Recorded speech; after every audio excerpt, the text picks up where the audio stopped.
So I'm not sure if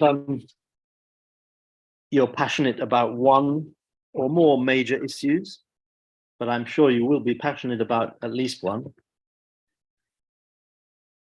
I'm sure many of you get frustrated when you see that nothing's being done about those issues.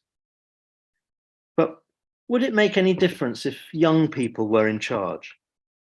Well, to start with, of course, it depends on who the young people are and who influences them or what influences them. But it's quite hard to believe that your generation would do a worse job than my generation when you look at the problems around the world at the moment. And I'm sure you wouldn't allow so many of our failures to persist. Think of things like global warming, AIDS, malaria, education standards, living standards, poverty, exclusion. The one that really bugs me at the moment, the polarization and division across society. We see that in our country, we see it in the United States, we see it all around the world.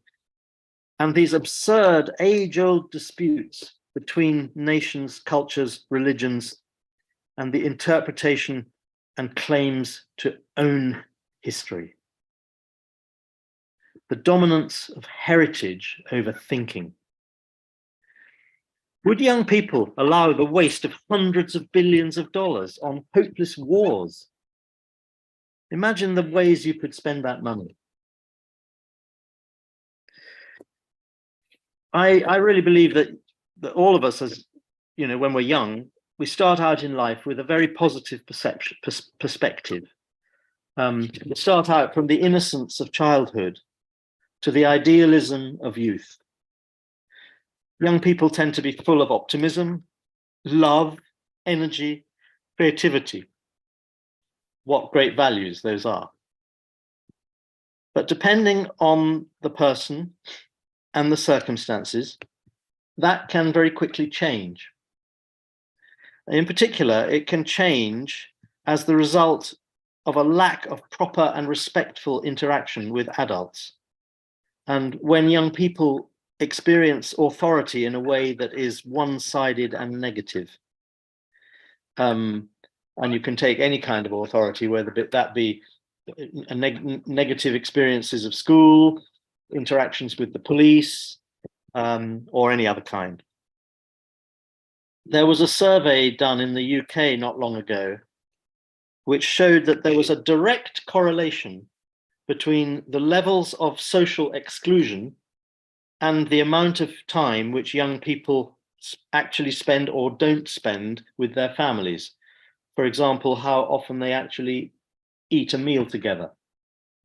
Now that might sound strange to many of you, because I know that you come from places where family is strong and where you spend time with your family and there's enormous, great bonds. But in some countries like ours, that is very weak now. And it just serves to show how important it is to keep those family bonds strong. And all of that results in alienation, exclusion, hopelessness, social fragmentation, and to some extent, the construction of what we would see as impenetrable subcultures, which people on the outside just see as part of the problem. Many people, many older generation people, look at youth culture and they don't understand youth culture, or they call it youth culture. Is there even such a thing as youth culture? I don't know, but people call it that. They see it and they just think, I don't understand it. It's got to be a problem. And in the worst cases, that can lead young people in towards extremism and fanaticism. And there's been a really big debate about that in the UK for many years now. But I don't want, as I said, I don't want to presume that that's how it is where you live, but it is an issue. I think many young people do desire to change the world, to make it better. And I think that's right. I think you should. It's your world. But the problem you've got is that it's not only your world. It belongs also to people like me who were young and idealistic before you were. So there's a clash of cultures across generations, which is not at all new. It's always been there. Now, in various ways, accidentally or deliberately, and often with enormous energy and courage, young people do change the world. You will have read, I'm sure, about ancient history in Europe, or you will have heard of Alexander the Great, more than 2,000 years ago, a young man who conquered incredible amount of countries and became one of the greatest leaders and developed the biggest empire that Europe at least had ever seen, and all before he was aged 30 years old. There are also extraordinary young citizens who come from nowhere to challenge the way things are done. People who have the courage and the determination to stand up in the face of injustice and say, this will not stand.